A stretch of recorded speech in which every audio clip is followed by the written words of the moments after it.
Assalamualaikum warahmatullahi wabarakatuh. Perkenalkan nama saya Nadia Aska dari TCG 2B dengan NIM 25064310553. Di sini pada saat ini saya akan mempresentasikan bisnis plan yang saya buat dari digital printing. Saya buat dengan judul Lumo at Layar, yaitu sebuah usaha yang bergerak di bidang packaging custom dan digital printing. Sebelum masuk ke produknya, saya akan menjelaskan dulu tentang brand yang saya buat ini. Nah, nama usaha ini tuh Lumo at Layar. Ini logonya. Kata lumo ini tuh berasal dari kata luminous yang artinya cahaya. Terus sedangkan kalau misal at layar itu tuh berasal dari bahasa Prancis yang artinya tuh studio kreatif. Nah, kenapa nama Lumo at Layar ini dipilih?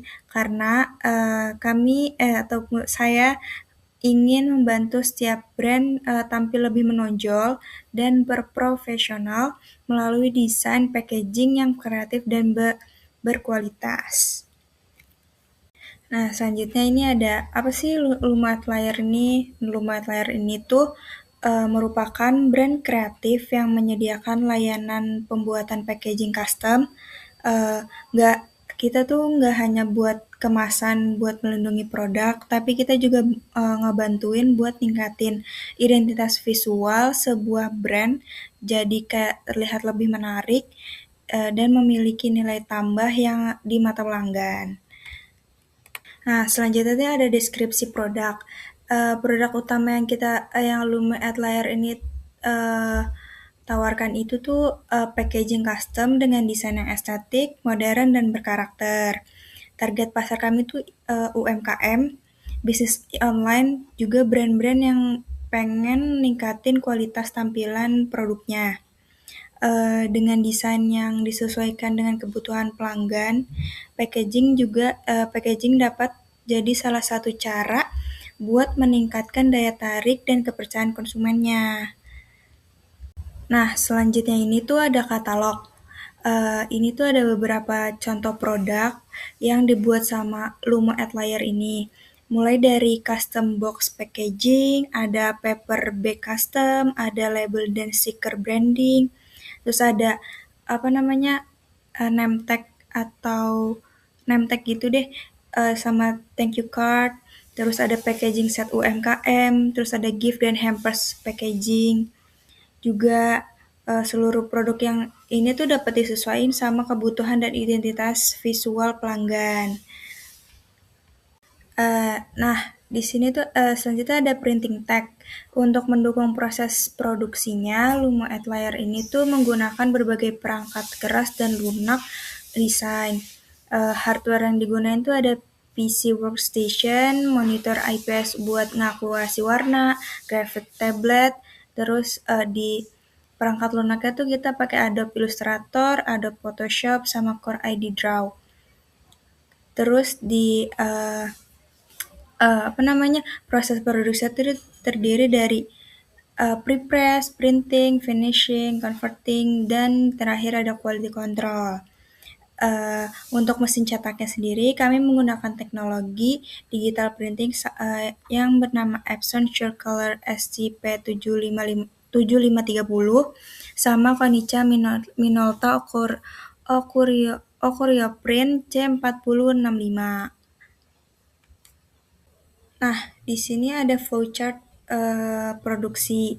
Alur produksinya itu dimulai dari kita nerima pesanan dari pelanggan, terus kita diskusiin kebutuhan kliennya itu apa, maunya gimana, terus kita bikinin desainnya kalau misalnya dia belum punya desain sendiri, terus kita buat desainnya, terus kita kasih unjuk hasil akhir desain yang kita buat.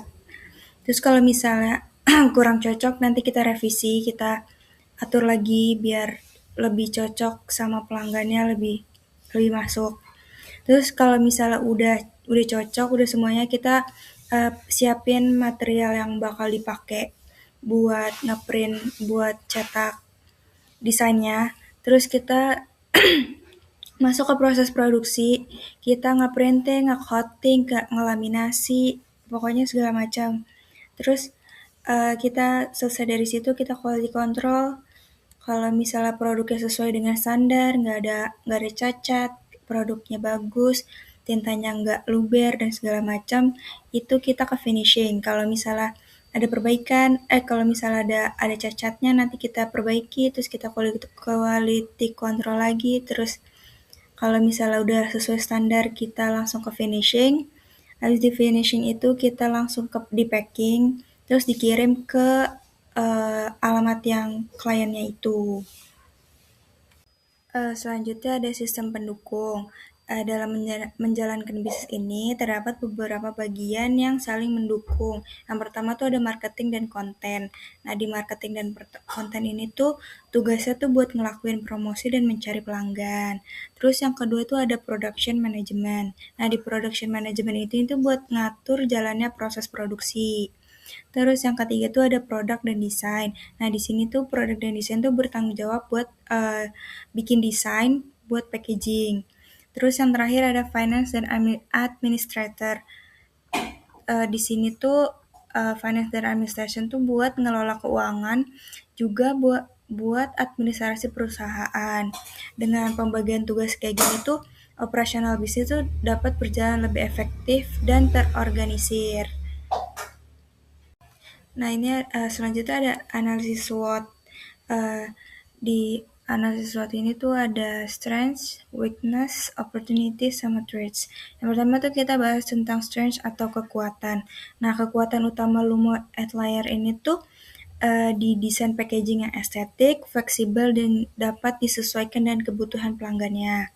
Tapi di kelemahannya sendiri, di Lumo Outlier ini tuh ngebutuhin investasi awal yang cukup gede buat beli mesinnya gitu. Terus bergantung sama kreativitas di tim desainnya sendiri. Di peluangnya kita tuh cukup besar karena semakin banyak UMKM dan bisnis online yang membutuhkan packaging yang berkualitas. Terus yang terakhir ada threats atau ancaman. Ancaman sendiri itu berasal dari persaingan bisnis yang semakin ketat dan perubahan tren desain yang sangat cepat. Nah, yang terakhir tuh ada kesimpulan. Sebagai kesimpulannya ini, Lumo Outlier ini merupakan usaha packaging custom yang berfokus pada desain, estetik, modern, dan berkualitas. Melalui kreativitas desain dan teknologi digital, melalui desain dan teknologi digital printing, Lumo Outlier ini tuh hadir buat ngebantuin brand-brand yang buat ningkatin identitas serta nilai produknya. Kami juga berharap usaha ini dapat menjadi solusi packaging yang profesional, menarik, dan berkesan bagi para pelanggan. Demikian presentasi yang dapat saya sampaikan mengenai bisnis plan tentang Lumo Outlier. Kurang lebihnya mohon maaf Ibu, terima kasih atas perhatiannya. Apabila ada salah mohon dimaafkan. Wassalamualaikum warahmatullahi wabarakatuh.